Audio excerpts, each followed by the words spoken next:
This is Gemara and Moed Katan Daf Yomi, and today's daf, the daf for Chav Shvat, is sponsored by a close and longtime friend of the daf on the occasion of his birthday, which is today. So first of all, we wish him a wonderful birthday, and it should be a year filled with only bracha, simcha, incredible health, and only steiging and more Torah we should all learn together. And he would like to sponsor the daf as a special schos for Shlema for Shlomi Yisachar ben Esther Yehudis and Mirz Hashem, the learning of the entire Chabura, which Baruch Hashem I keep on saying, and I'm astounded by the amount of people tuning in, people learning, people chazering, people sharing.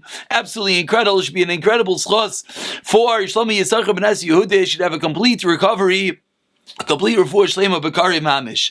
Learning as well should be a schos shidduch v'yisachayim devar shemrim b'as yizikid z'shan lesim z'shan makol orduch b'zav v'shindel z'kid b'zav v'shindel shalom levizav efek b'anteli shem ben chay rochel b'as adina. As well as learning should be a schos refuah shlem shalom yos and v'yedem ben v'ychayim b'zav shalom zin v'yizah zor b'as gnendel ita b'as yam as chay zeh yisol v'mendel as v'yizah shalom shalom b'zav mim v'shavim v'shachan shmol v'dil din chanriz v'chayim esmina adin ene v'shin v'ndas v'yibeg v'yibeg v'yibeg v'shavim tazim v'nachlas amr miyakod v'fol avram v'nachladei shem shem v'nchanam v'yigal peril b'as estem Miriam Gabriela b'as Blumi Yisol Yitzchak ben Dina Zara b'as Akela we're holding on the very top of Daf Yomi Amud Aleph as we continue in the Masechta of Moed Katan, and more particularly into the various halachos of Chol HaMoed. And today we're going to learn some very, very relevant halachos, some beautiful pictures we have special today.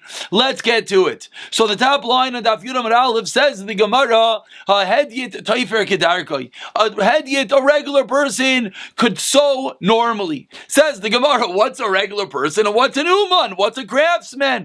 Hechidami Hedyet.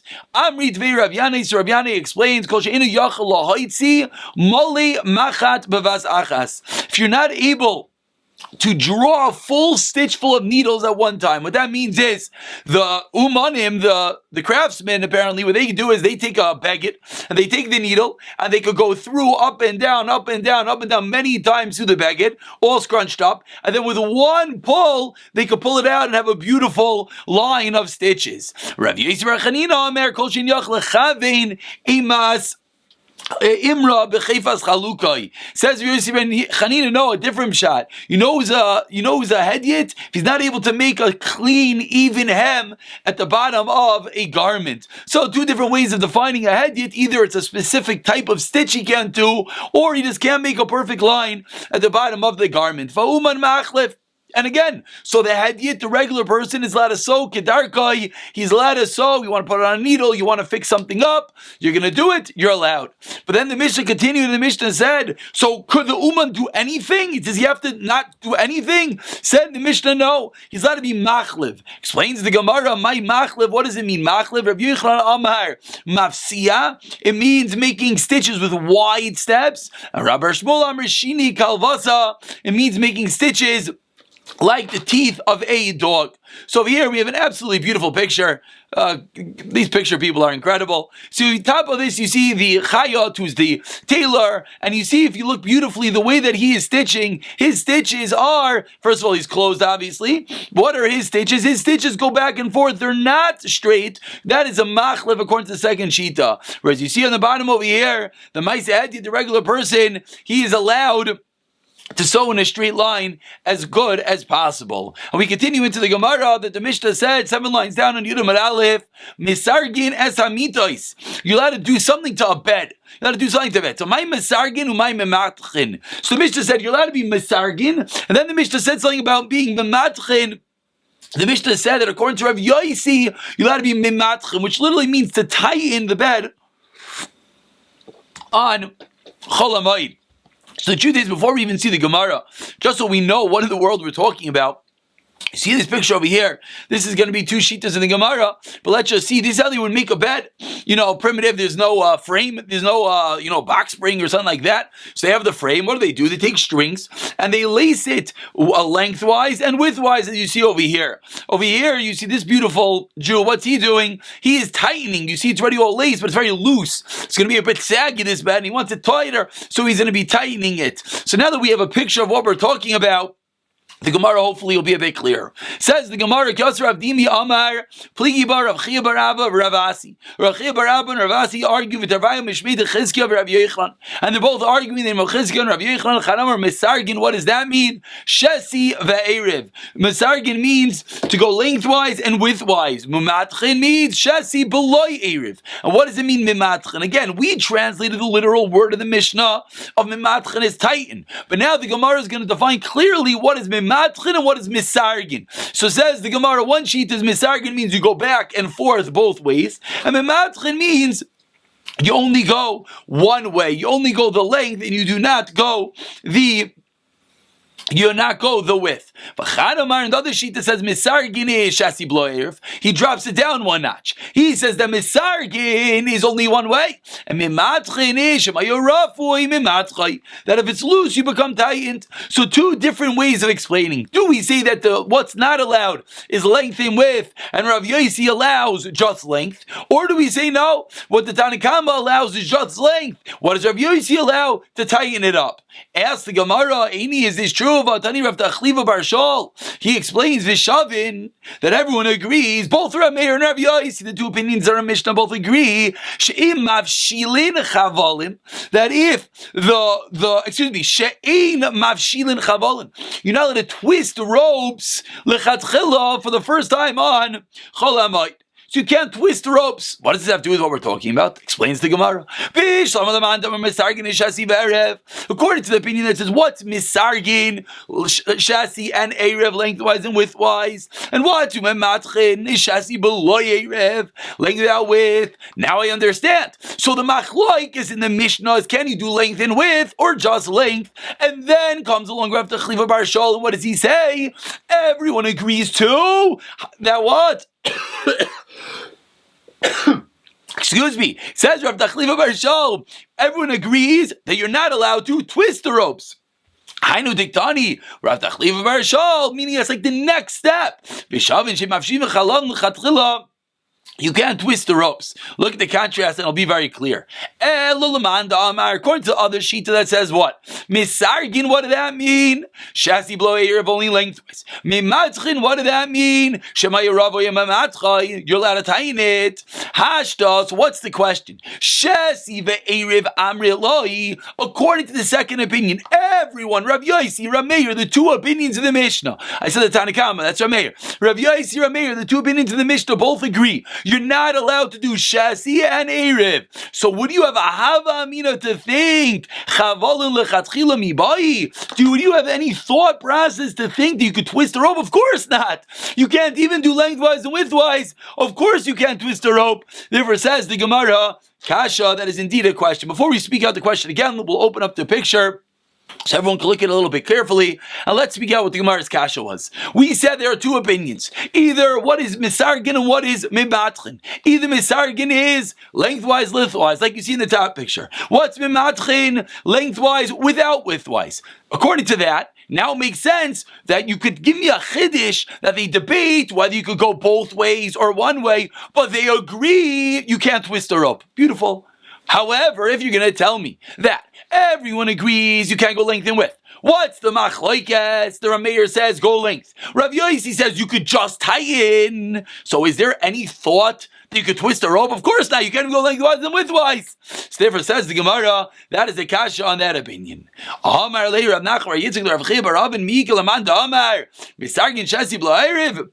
Another question, says the Gemara. Are you going to tell me that misargin could potentially mean lengthwise without widthwise? Do you think that? Vatanan, we learned in a Mishnah. A bet. Once you are misarging, which was the word we're trying to figure out, but once you do it 3 boxes, then it's considered a complete entity. So what do we see? We see from this brisa something very, very clear. We see that you need to have 3 boxes, that's when it's a complete entity. So obviously, what does misargin mean? We see that misargin has to mean to make a box. How do you make a box? length and width. You can't have a box if it's just going one ways. So for the fact that the Brisa speaks out so clearly and beautifully that the way in order something's going to be makabel tumas when you have 3 boxes, obviously misargin means lengthwise and lengthwise. Therefore, explains the Gemara, Al Kiyasa Ravin, Rava comes along and says, Amar misargin kulam loy pligi jasvar. If you're right, everyone agrees misargin is length and width. Eliki pligi, what's the machlaikas b'mimatchin? What is mimatchin? Meaning it's a local machlaikas on mimatchin. Everyone agrees misargin is length and width. What's mimatchin? Marsa mimatchin shasiv lo erim marsavar shemayir rafoi mimatchin, that if it's loose you tighten it up. Still, the Gemara is not happy. Meisvei asked the Gemara. We're about 8 lines from the Mishnah on Yud Amud Aleph. Excuse me. Meisvei misargin es amita. Says the Bryce, you can be misargin. Veitzarch loymar shemimatchin divir ameir. And certainly you could be mimatchin. Rav Yosi Omer, mimatchin, avaloi misargin. You can't be misargin. V'yesh oimrim, ein mimatchin kolikr. You can't do mimatchin at all. Again, so we're trying to use these words to figure out what do the words mean. So what do the Brisa say? Rav Meir says misargin, and of course mimatchin. Rav Yosi says mimatchin, don't be misargin. Yesh oimrim, don't do ein mimatchin kolikr. Explains the Gemara. Beautiful. If the word mimatchin means one way, now we understand what the Yesh Aimrim is coming to say. The Yisharim is going to say that the first 2 opinions said you could go at least one direction. Now the Yisharim is saying you can't do that. If you're going to tell me that, what does the word mimatchin means? It means if it's loose, to tighten it. According to the Yisharim, you're not allowed to. Are you not allowed to even tighten it? What does that mean? What's the Havamina? We have 2 opinions whether you could do length and width. The Yisharim says Yisharim can't do any mimatchin. What exactly does that mean? Answers the Gemara, and obviously the question here really is that the question really is, and we'll have Rashi speak it out. Rashi says, also Yesh Aimrim lemeser nami matuchi. Is the Yesh Aimrim coming to say that even matuchi is aser? V'amai halakavin malachi, you didn't do anything. You're not going to lie in it. So why are you not allowed to do that? You're just making the bed somewhat functionable. Explains the Gemara. No, indeed that's what the Yesh Aimrim holds. Kima de efsher lemamle b'manei lo yitarchinon. You know what you could do?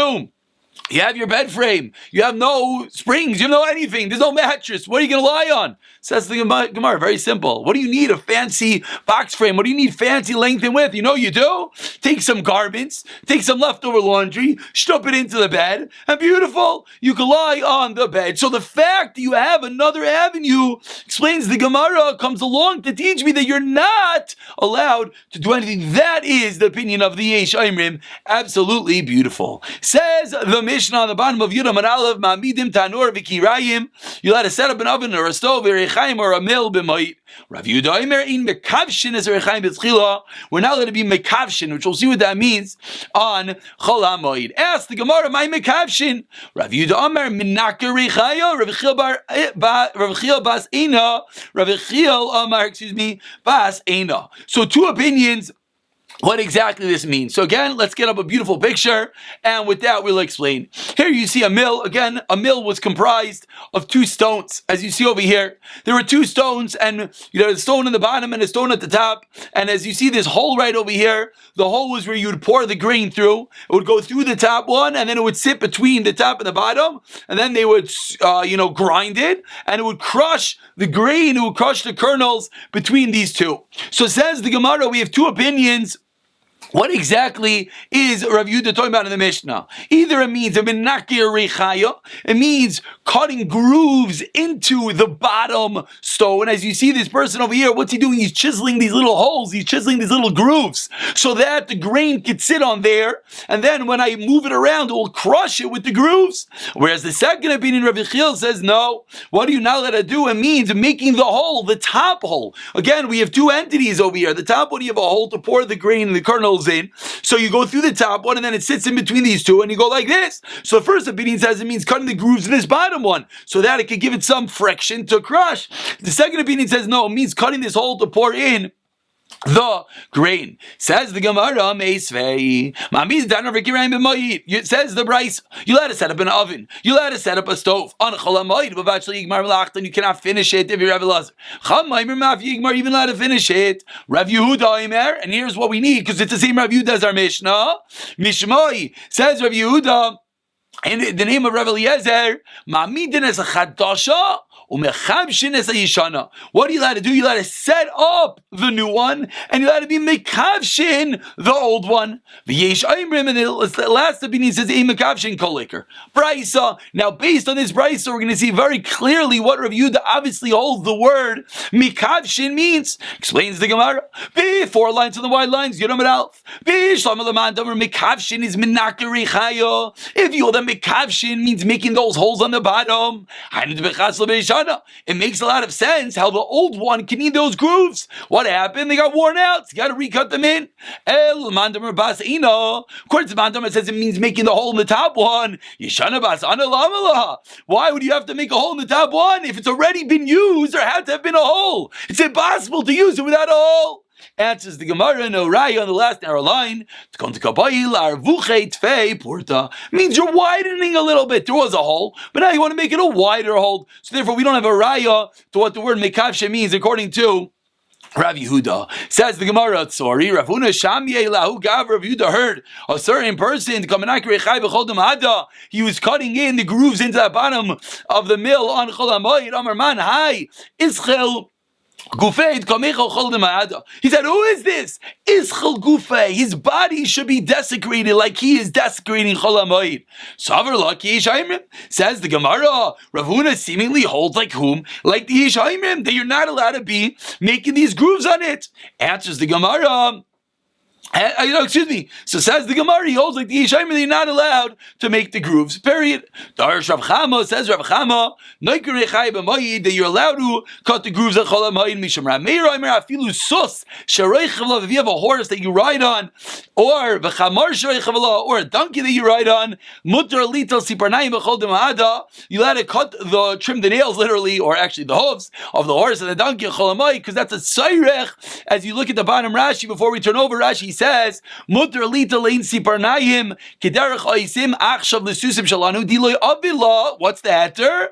Havali sayrav lemati azul. If you don't trim the hooves, the animal won't be able to go, and you need the animal. So therefore, you let it trim in a Chol HaMoed. I guess perhaps a comparable type of thing would be if one has a car, not necessarily to fill it up with gas, but maybe there's a flat tire. Maybe from here we'd have a raya that if you need your car, you need to be able to go somewhere.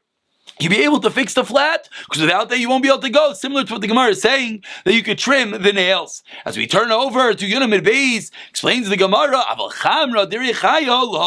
but the hooves of a mill donkey, the donkey that turns the millstone, obviously a larger millstone turned by a donkey, you're not able to trim it.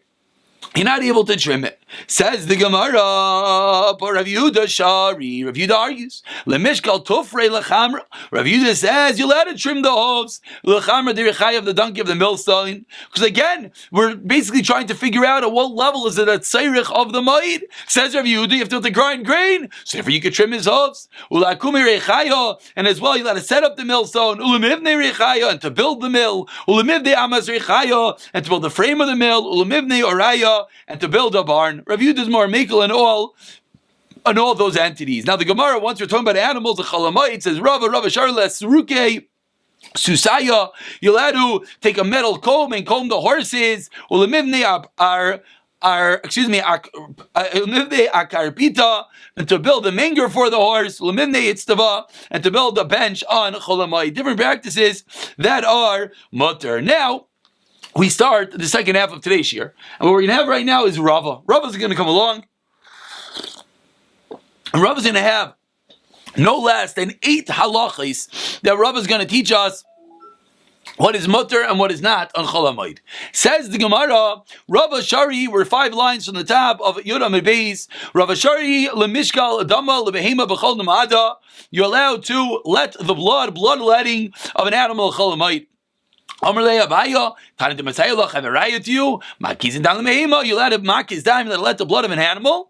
Ve'in moinim refu l'meiman, you're not allowed to hold back healing of an animal. But Chol Shel Moed on Chol HaMoed, just like Rava said, that you're allowed to let the blood, you also have to do all other malachais in order to cure an animal, to make the animal feel better on Chol HaMoed. Din number 1 of Rava. Din number 2, Rava Shari L'Kaskuse Kirma. Rava allowed them to press clothes on Chol HaMoed. My Taima explains the Gemara, Maisa Hediru, and there we have it. Just like we saw in the first part of today's shir about the Maisa Hedir on sewing, says Rava, to press clothing, that's a Maisa Hedir. Every normal person does that, and therefore it's mutter. Perhaps this would be comparable to ironing a shirt, which people do, a household chore that you're doing again. You're not just doing it for no reason. You're doing it because you need the clothing. That would be allowed. Amar Rav Yitzchak Barami, Amar Rav Chisda, Keture Biri is aser. He explains that no, pressing a sleeve, pleating a sleeve is forbidden. My time, that's Maisa Umanu. So again, we have to now figure out, we have to fine tune which actions are regular household actions that people do, and which actions are things that you go to an Uman, you go to a specialist. Perhaps, like I said, ironing a shirt is something that people do in their house, but maybe putting a pleat in a skirt or putting a pleat in a pair of pants, maybe that's something more comparable to a Maisa Uman. And number 3 says, Rava Amar Rava Man de Mitkal Ara Daita de Beidari, someone who wants to clear out his land. For what reason? Adaita de Beidari, to make a threshing floor. In order so he can thresh the grain, he has to clear off the ground so he can put down the grain and he can stomp on it or let the animals stomp on it. Shari, that is mutter. But Adaita de Ara, if you're clearing off your land, why? To improve the soil, to improve the land, that is forbidden. Hechi Dami, ask the Gemara, how do you know? How can you tell what the person is doing? It sounds like the same thing. You're clearing off the land. Explains the Gemara, no, there's a different way of doing it. Mulya b'mulya v'natza b'natza. If you have a mound and you're digging it in the mound and you put it back in the mound, you have a hole and you dig in the hole and you put it back in the hole, then what are you doing? You're just leveling it out for the threshing floor and it's mutter. But shaka mulya v'shada b'natza, if you take a mound and you fill up a hole, then you're approving the land, and that is forbidden. V'amar Rava, says Rava, din number 4, Hai man de zachi zichi adaita de tzivi shari.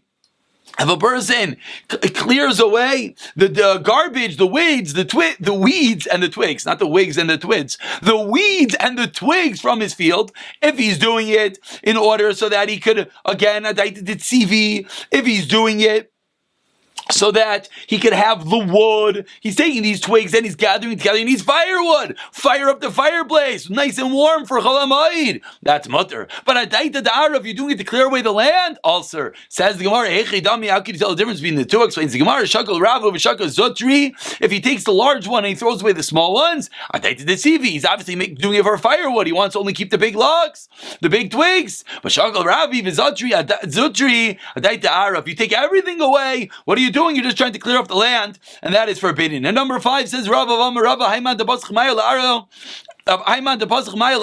you open up water, you let water go onto your field. Why are you letting water go onto your field? One of 2 reasons, explains the Gemara.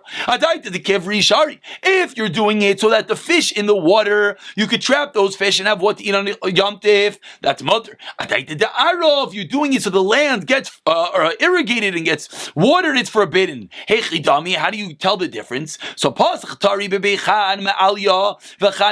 you open up 2 gates, you open up the water on the top, you open up the water on the bottom, so the water flows in and then the water leaves. Then I died to the kivri. So why are you letting water to go through your field? He's doing it to collect the fish in the middle. That's allowed. But if you only open up water and you just let the water in, then I died to the arrow. Why are you doing it? You're doing it to irrigate your field, and that is going to be forbidden. And says Rava number 6, we're about 20 lines to the bottom. First one line is the Ara. Va'amar Rava comes along Rava and he says, I'm on the Mishach Dikla, a person who removes branches from a dekel, a palm tree, if he's doing it to do get food for his animals, it's shari. If he's doing it to improve the tree, it is aser. Hey chidami, how could you tell the difference? Explains the Gemara. Shakal kolya mechad gisa.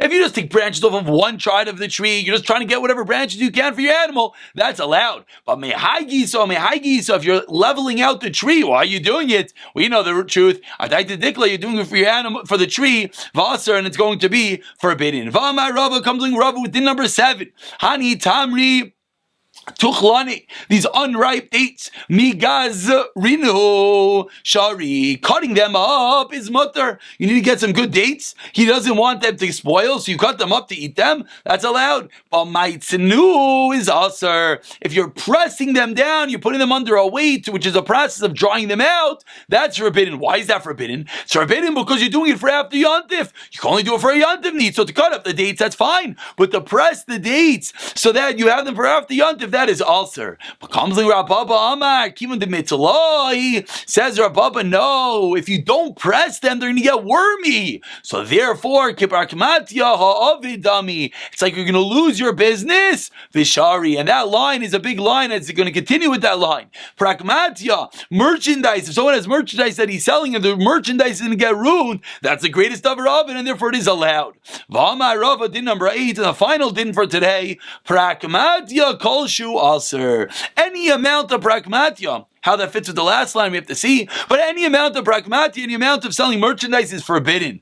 Amar Rav Yossi bar Avin, with davar Avin, there it is. Mutter, if it's going to be incur a loss, then it's going to be allowed. Ravina Havle, who is Ravina had a business, Tavi Mizdan Beshita Alfei. Shita Alfei, the merchandise usually costed 6,000. Shaya, he waited till after Yontif and God paid him back. Lazvune Basar, Chaladamada, he waited to sell till after Chlamaid. Bezavner, Betleser Alfei sold it for 12,000. Another story, Ravina Avi Mesik Zuzei, Bimidei. Akra Dishanvasa. Ravina had money that the people of Akra Shanvasa owed him. They owed him some money. So it's like I made Ravashi. So Ravina went to Ravashi and asked Ravashi, Amarlu Malu Mezlina Layu. Am I allowed to go collect the money today? Amar Lay responded, Kivadina Have the Mishkachu. Because today is the day you can find them at home. But you won't be able to find them another day. So today is the only day seemingly you could go and collect your money. Prakmat Avadami, and it's going to be mutter. Before we call it a day, let's just see one Rashi. Rashi, at the very, very end of the Hamid. Rashi says, Pragmatia Kolshu, 2 lines to the bottom of the Hamid. Lastly, is Chayra to do business. Davar Abed, it's Mutter. Shim Yeshli Hevsid, Imlo Yasen Lo Isis Chayra Mutla Saisi, Avul Bechinam, Shaloi Laharviach, it's Aser. Rashi said that if you're doing it just so that you lose a profit, it's going to be forbidden. And this is obviously a very, very large discussion. What is davar ovid? If you stand to make a profit, but you're not going to get that profit, is that called a loss or not? This Rashi is one of the big Mar Mekaimais, and if you look at Taisus over here, Taisus deals with it as well. Just to quote the last line, he quotes a Rav Yossi that says, "V'yesh leser afal pishla yimsa bezol." You're not going to get this price again. Yimsa beyoker means a davar ovid. So there is a machlekes here. We don't have time to discuss right now. At what level is something a davar ovid? Is something only if you're going to lose it entirely? You're going to lose the principal, losing the profit. We'll pick up from Daf Yud Aleph, Emir Tashem, in the next year.